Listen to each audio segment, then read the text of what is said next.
Howdy everybody, I'm Harvey Media and this is Harvey Media Reviews. Really informal video this week, had a lot going on, but I really wanted to talk about the two big superhero movies that have come out recently.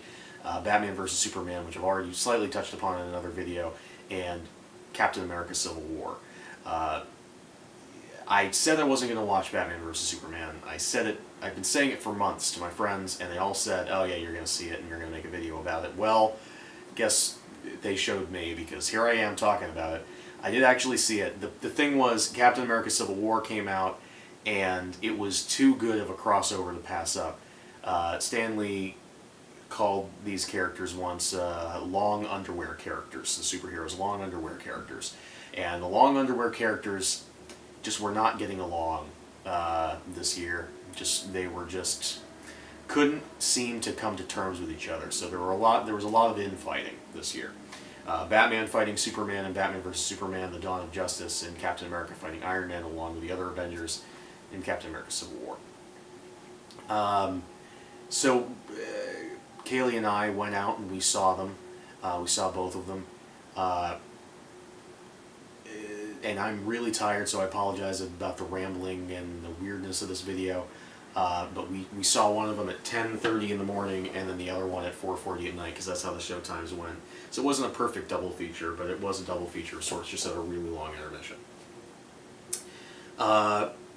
Batman vs. Superman Dawn of Justice. Obviously, if you've seen my other video, I'll link to it somewhere around here. Was not looking forward to it. Thought it was going to be terrible. Man of Steel, the film that's a sequel to, I thought was one of, if not the worst superhero movie ever made. The spirit still exists, so there's a bit of a competition there. Excuse me. And I was not looking forward to it. Thought it was going to be terrible. Watched it. Have to admit, better than I thought it would be. I wasn't sure what everyone was saying, because all the reviews said, all the bad reviews anyway, said this movie was awful, but I recommend seeing it. And I couldn't understand what they were saying. Even Nevest said something like that to me, that was similar. And I didn't understand, but now I kind of do, and I'll try to articulate it for you. There's a bunch of scenes in this movie that really, really work. This is also my review of a lot of Quentin Tarantino's work, actually, although it's a very different movie. Quentin Tarantino, I feel like, writes a lot of very interesting scenes that unfortunately are just kind of put together in a movie that doesn't really have much connection or cohesion between them. There's a lot of really interesting scenes, though. And this movie was similar. To be fair, don't think Zack Snyder is at fault here. Well, obviously some of the blame has to land on him. He is the director, he has to say yes or no, but he also has a huge studio system behind him. And I honestly think, when I looked at the film, the direction, not the biggest problem with this film. The visual styling, as usual with Zack Snyder, was very good. In fact, I think he controlled it a lot more, this film, except for the climax, which was oh so over the top. I think he controlled his Zack Snyder-ness a lot better this time around in making certain scenes really work. What never worked was the writing. The writing for this movie was, so bad. It was just terrible. The dialogue, the story, none of it clicked. But Ben Affleck as Batman, man, he was good. He was incredible.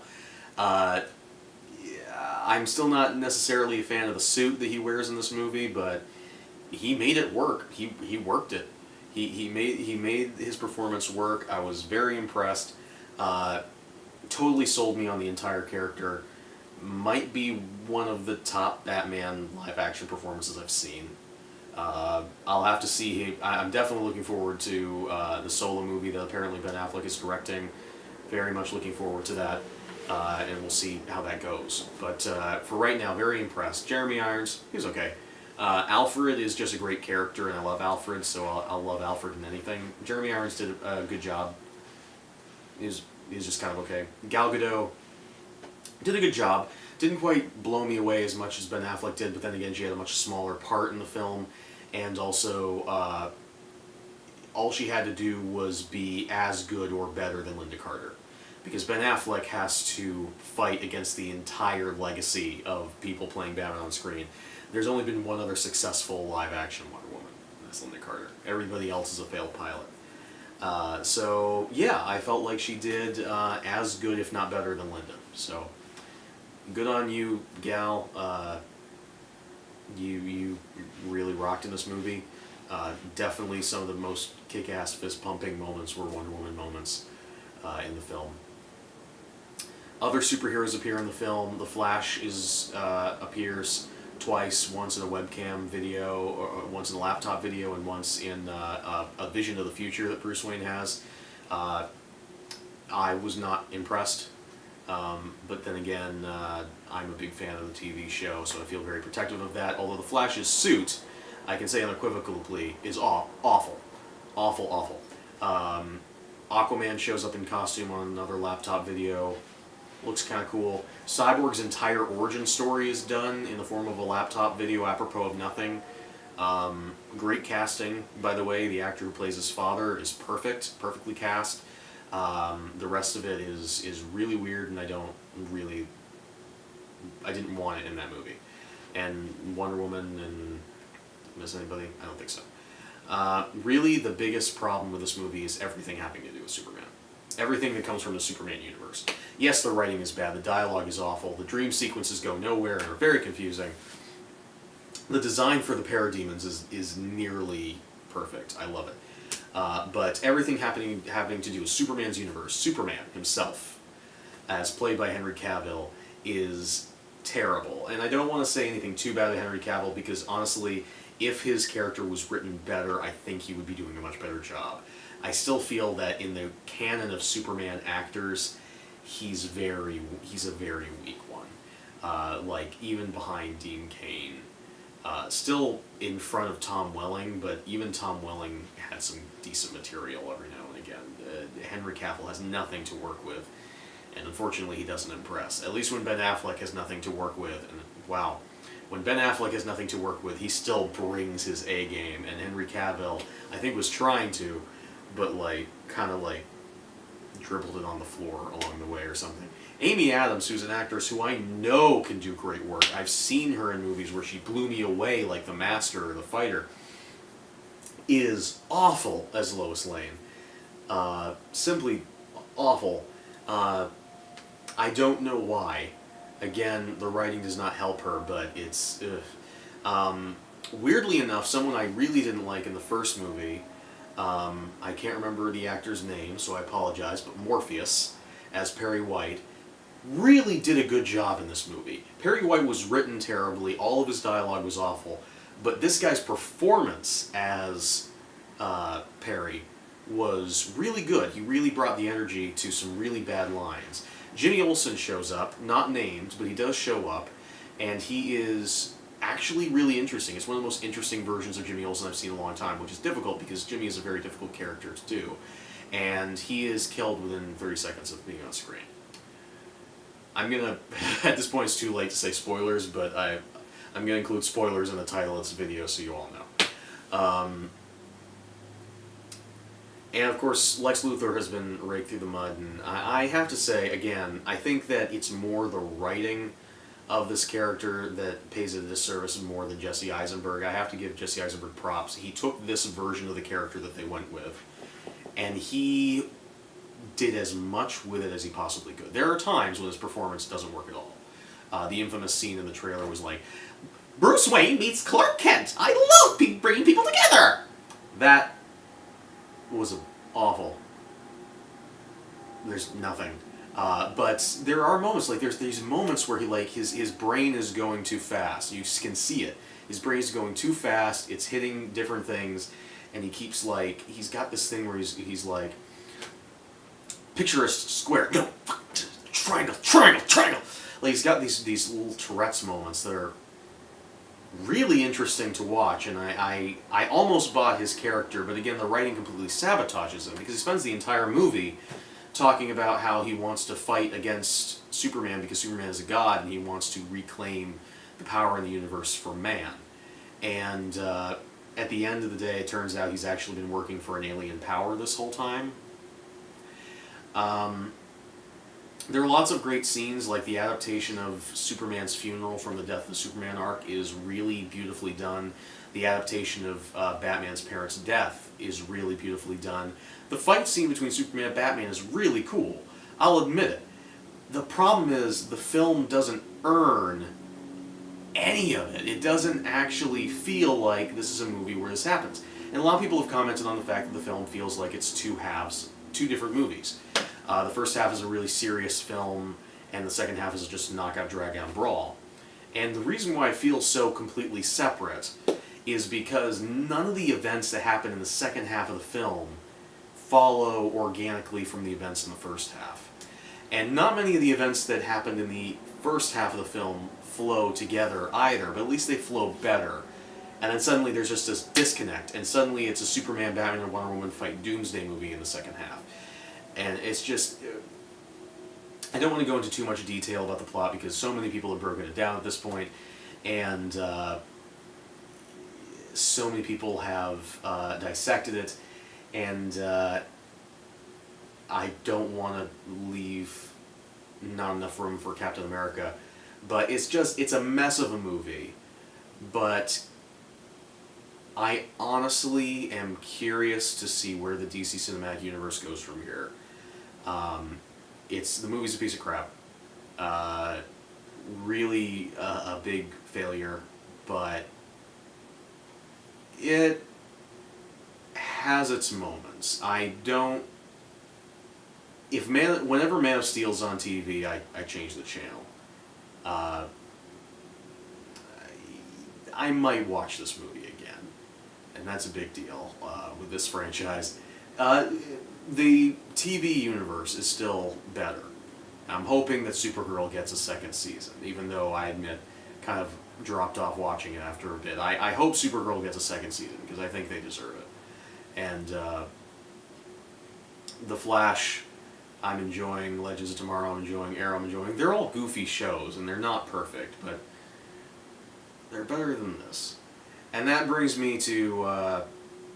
I want one more thing I want to say about Batman v Superman before we get to Captain America: Civil War. There have been a couple complaints I want to address head on.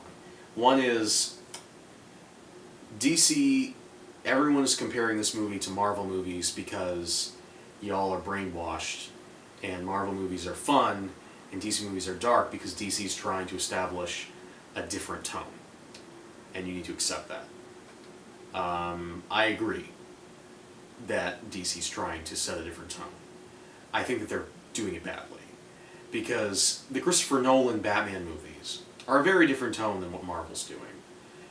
Very gritty, very dark, and I think there's to a certain extent, that is kind of the universe that DC wants to build, with a little bit more otherworldly fantasy elements added in, which is interesting, I admit. But even in a universe like that, when a moment is stupid or silly, you have to acknowledge it, or you have to find a reason why it is there. In The Dark Knight, there's that great scene where Batman almost runs into the Joker with the Bat Bike or the Bat Pod or whatever, and he swerves away at the last minute and crashes, and wipes out completely. And the Joker turns around and goes, and just goes off, and time to kill him. It's both intense and scary and dark, but it's also this moment of like, yeah, that was awkward, There's a similar moment in this where Batman is driving and suddenly Superman's standing in the way. And the Batmobile bounces off of Superman and crashes.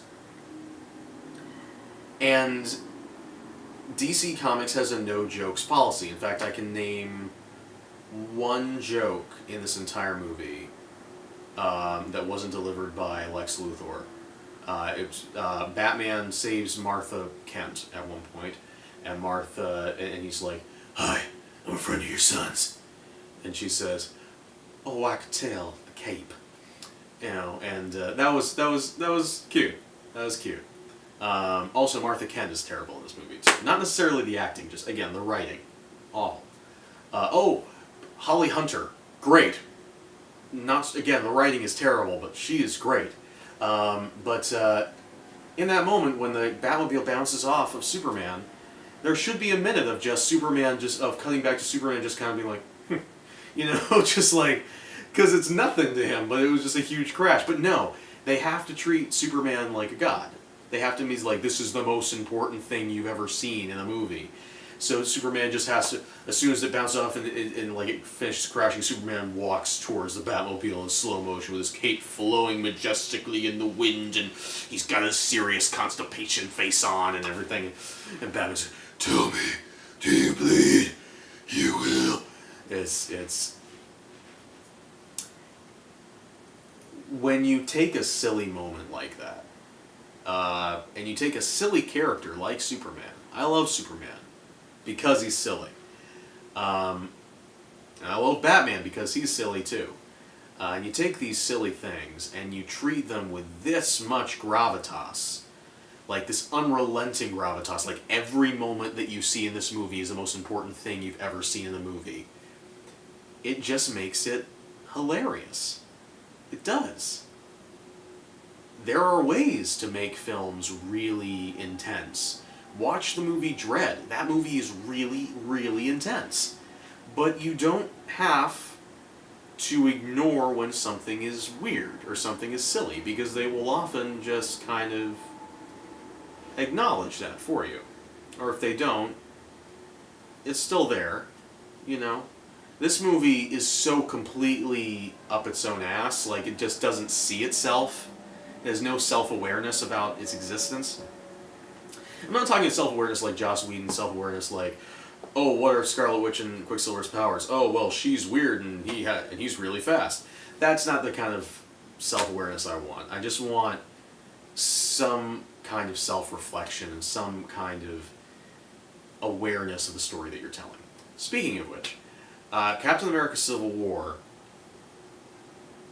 wow. The reviews for this movie were so good, I didn't quite believe them after a while. I was really excited when the first reviews came out, and then everyone loved it, and I didn't trust it all of a sudden. But I really, really, really, really, really, really, really like this movie. And it's kind of embarrassing because when this movie was announced, I thought this movie was going to be terrible. But I'm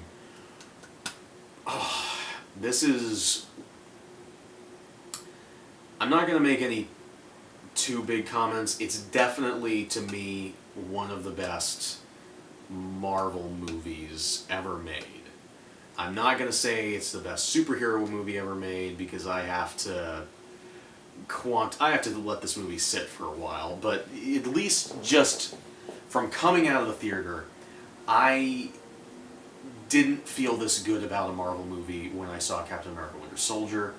I didn't feel this good about a Marvel movie when I saw Guardians of the Galaxy. This is really good. I liked all those movies, don't get me wrong, but there were little flaws and nitpicks I had. And there are flaws and nitpicks in this one too. Whoa! But oh good golly, this movie is great. This movie's so good.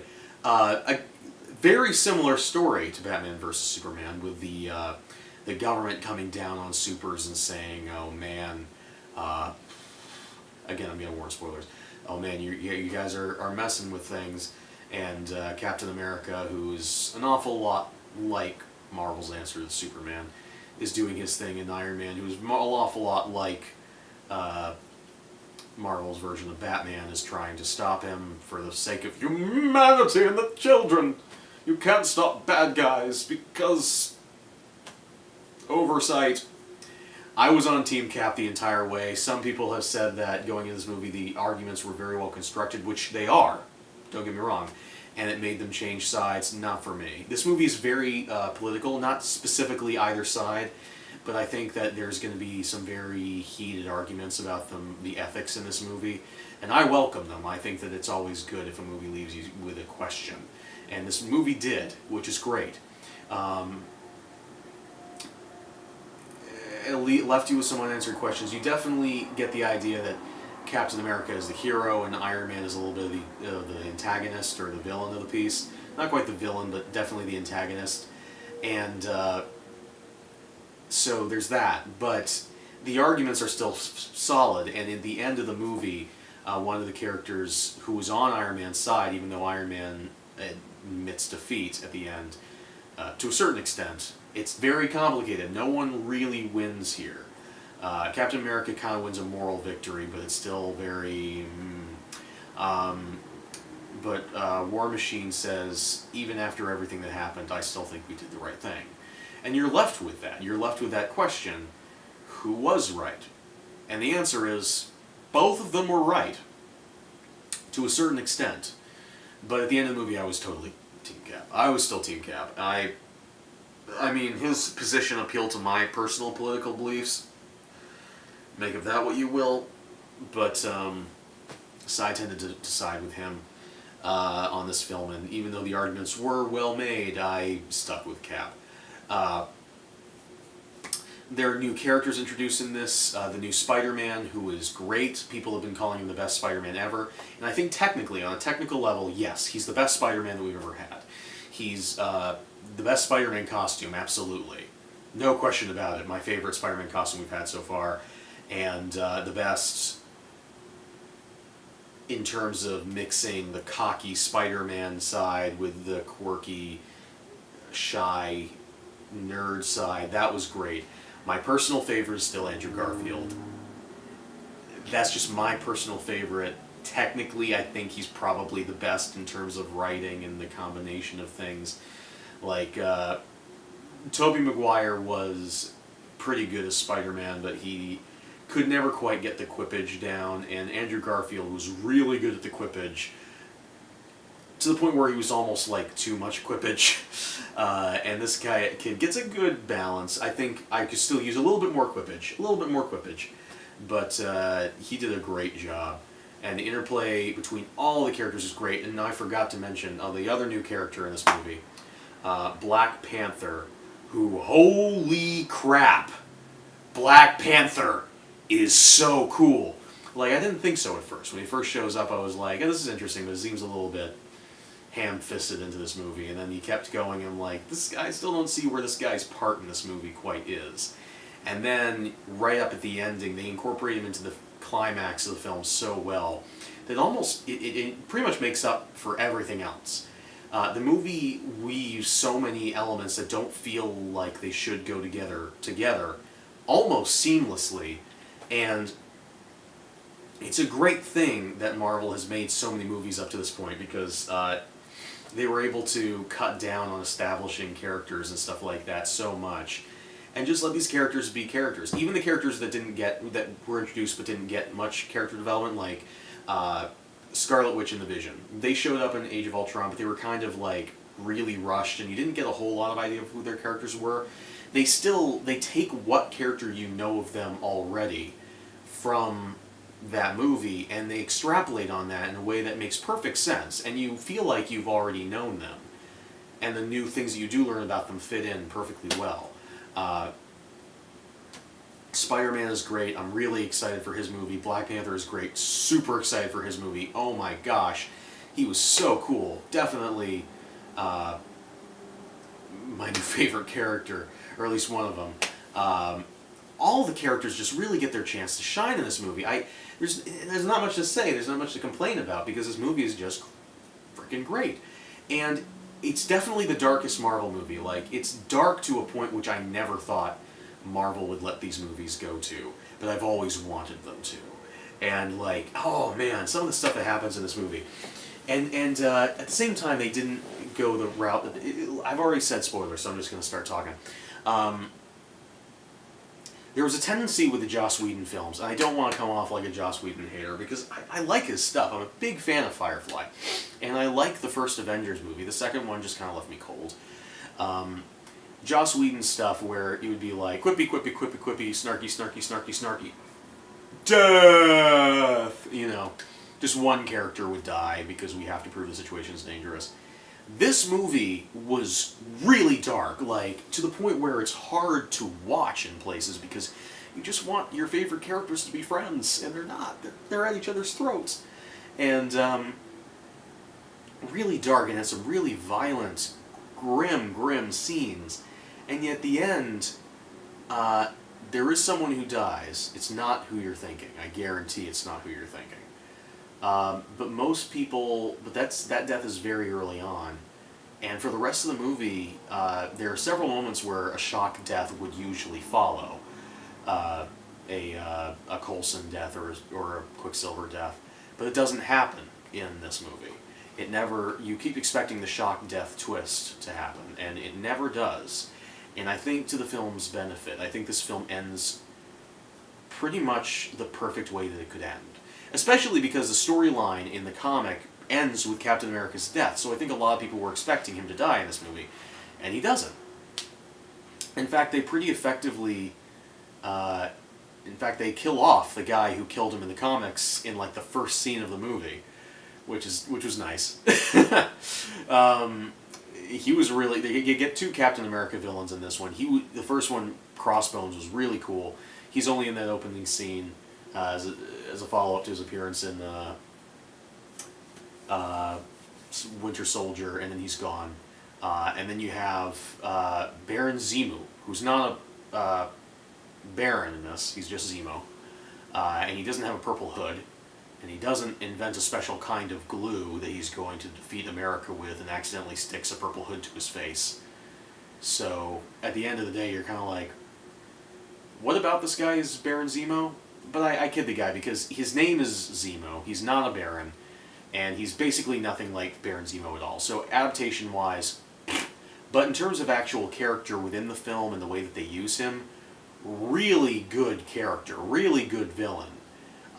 Definitely, I mean, he's very subtle, he's very quiet, and I don't think that a whole lot of people are going to remember him after this movie because he was so specific to this situation as the Master Manipulator. But who knows, maybe he'll get a Loki moment in a sequel that will really build him up into an impressive character. To be honest, if Loki had only been in Thor, I don't think as many people would remember him as they do because he was in the Avengers, honestly. I think a lot of the villains that people always say Marvel has really weak villains, and it's true, they have a lot of problems with them, but I think for the most part, the problems with their villains is that they don't give them enough time to shine. They don't give them enough time. Loki had time to develop, Wilson Fisk had time to develop, even the Purple Man had time to develop, and those are the villains that everyone is saying are like the best of the best. I agree that Loki's really good, but that's neither here nor there. This is just a really good movie. It honestly, people have been calling it an apology for Age of Ultron. I don't think it is. I think it's a fulfillment of Age of Ultron. It's the promise of Age of Ultron that I was disappointed that Age of Ultron in and of itself did not fulfill. And it takes the dangling plot threads that they didn't quite conclude in that, at least conclude satisfactorily, and add it in here. They also fix a lot of plot holes like, why does Tony Stark quit being Iron Man forever at the end of Iron Man 3 and yet show up as Iron Man in Age of Ultron? There's a very good reason, actually. And it makes perfect sense in the context of the characters. In fact, everything makes sense in this movie. To the point where, like, things that didn't make sense before, like I've just said, things that didn't make sense before it made sense. All of Age of Ultron suddenly works for me. It's still a goofy movie, but it makes sense within the context. And the camera crapped out on me, and I have no idea what I was just saying. Point is, the movie was really great. It had a lot of moments that I've been looking forward to for a long time. And it really, I think, reignited the momentum of the Marvel franchise. I was getting kind of tired of the whole thing. And to be honest, I still kind of am, just because there's so many of them to keep track of. But, man, it's almost frustrating how much I like this movie, because I was kind of getting into a nice, big, dumb blue funk about the Marvel movies a little bit ago, because Age of Ultron wasn't that great. A lot of the buzz around Phase 2 was a little bit iffy. AntMan wasn't that great. it didn't seem like it was really going anywhere special. Phase 2, kind of a weak phase in my opinion, at least compared to Phase 1, which was also a weak phase, but it was the first one, so everything was new and we didn't have time to get tired of it yet. But with Phase 2 definitely kind of like weakened the stew a little bit for me. But now that Phase 3 has officially begun, oh man, I can't wait to see where this goes from here. And again, I'm just going to spoil everything, because why not? At the end of this movie, Cap has been exiled to Wakanda. That's right, he's no longer Captain America. He leaves his shield behind. He's Captain Wakanda now, I guess. Or Captain Rogers, so that's better. Actually, he's stripped him his rank, too, so he's just Steve. That's going to be the... Captain America 4 is just going to be called Steve. Winter Soldier goes voluntarily back on ice because he doesn't want to hurt anybody. Black Panther is, of course, King of Wakanda. You can't really do much to him. Almost all of the Avengers are in prison, except for the Vision and Tony. That's about it. There's an implication that, well, Spider-Man's free. There's an implication, and War Machine, but War Machine is badly damaged. There's an implication that Captain America might have broken at least Falcon out of prison, but if he didn't break the rest of them out of prison along with him, then he's a bad friend, because they were all in a room together. All of their cells were right next to each other, so if he just broke Falcon out, I don't think he did. I think he broke Falcon and all the rest of them out. And this movie really sold me on Ant-Man. I think that was what I was talking about when the camera cracked out. This really sold me on Ant-Man, and Ant-Man didn't make me want to see a sequel to Ant-Man. This movie made me want to see a sequel to Ant-Man. So I don't know if I mentioned in the before I had to run off and like figure out all the footage on the camera in order to free up space just now, which is why I'm so frazzled, along with the other reasons I'm frazzled. But Ant-Man is Giant Man now. I mean, he's still Ant-Man, but he's also Giant Man. That was probably one of the best moments in the entire movie for me. That was great. Another great moment, I'll just, well, I'm giving away free spoilers here. The ending of the film, the real post-credit tease, Spider-Man has a spider signal. If you don't know what that is, not really going to get into it here, look it up, Google it. It's really hokey thing from early in Spider-Man's run. Some writers like to bring it back. I think J. Michael Straczynski brought it back at one point. And I'm just really happy that it's there. I was the only one in the theater who was happy that it was there. When I showed up, my face was like that. And everyone around me, like all the other people in the theater were like, what the hell? What is that? I don't know what that was supposed to be. I don't like that. Like in almost that exact voice. It was really irritating. But I was just like, so happy. The spider signal says Spider-Man.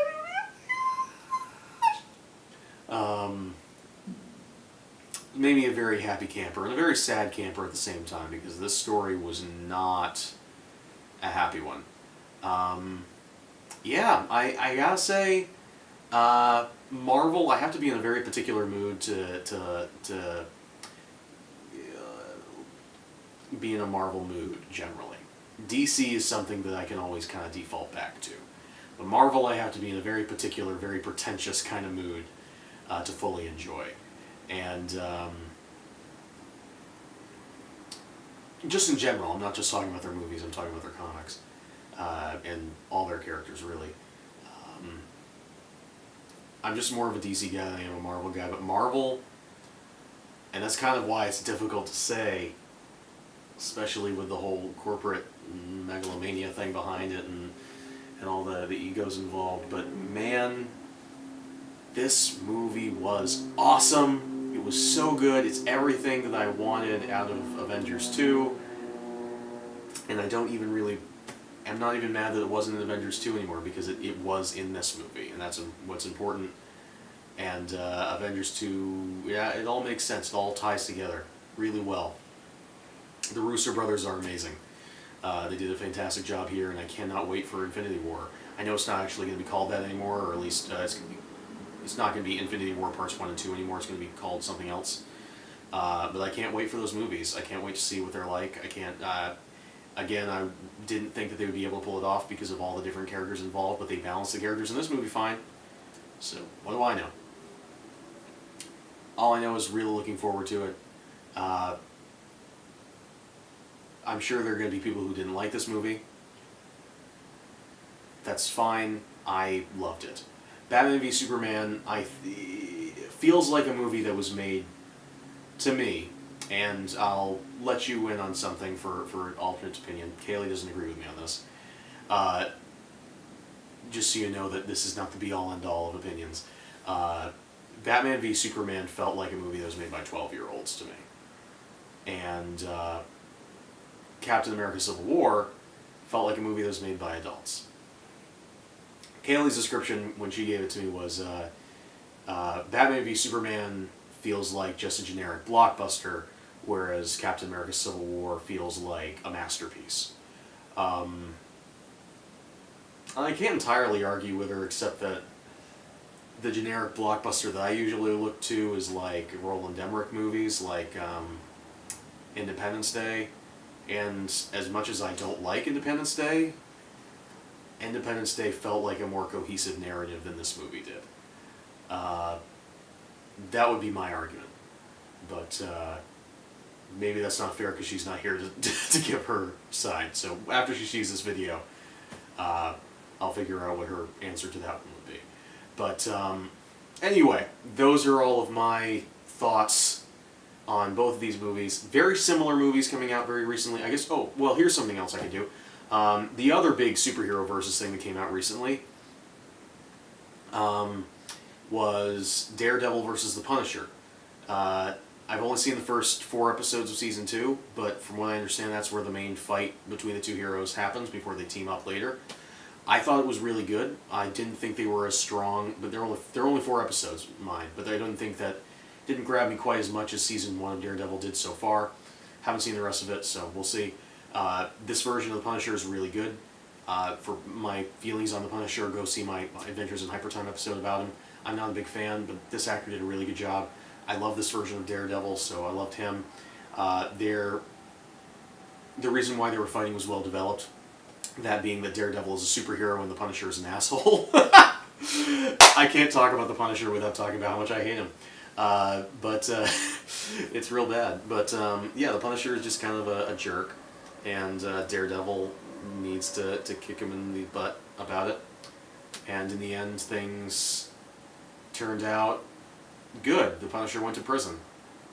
I liked that. I know he's not going to end in prison at the end of the season, so that's probably why I put off watching the rest of the season for so long, because I'm like, I like it where he just gets beat up and gets sent off to prison humming a dumb nursery rhyme. And I know it's connected to his dead kids and all that stuff. I just don't like the Punisher. This is far and away the best version of the Punisher there's been, even better than my beloved Thomas Jane. Because Thomas Jane was a great Punisher, but he was good because he was just basically kind of really cool. He didn't put a whole lot of like real character into it. He was just kind of like a generally really cool kind of guy. And this Punisher really put a lot of acting and a lot of drama and character into his performance. And I thought that he did a really good job with it. Still very satisfying to see Daredevil kick his ass. Of course, for those of you who haven't seen it, no, Daredevil doesn't win. They fight to a standstill. Daredevil actually gets pretty well beaten up, and then of course they kind of have to team up because Punisher gets captured by some bad guys and they have to go fight him. But yeah, so I guess that's all the superheroes fighting each other news today. Hopefully the superheroes can just start getting along after a while. Do be like the Flash and Supergirl. They had a team up recently and they got along just fine. They were like adorable siblings hanging out. They were great. Be more like them, rest of the long underwear character crowd. Be more like Supergirl and the Flash and get along and stop fighting. Gosh darn it. Well, this has been a very long video, so if you've made it to this point, thank you very much for sticking with me. Leave a comment down below. What do you think of the films? Did you have a different opinion than mine? Are you looking forward to the next films that these people are putting out? The next Marvel film, as far as I know, is Doctor Strange, which I'm very looking forward to, and the next DC film is Suicide Squad, which I'm still kind of on the fence about. Most of it looks pretty interesting. Harley Quinn looks really bad. yeah, that's pretty much all I have to say about those. Really looking forward to Doctor Strange, though. So, but what are your thoughts on those? What are your thoughts on the movies in hand? Where do you think they should go from here? Leave any of those comments down below. And I'll see you next week. I'm Harvey Media, and I'll see you all later. Bye-bye.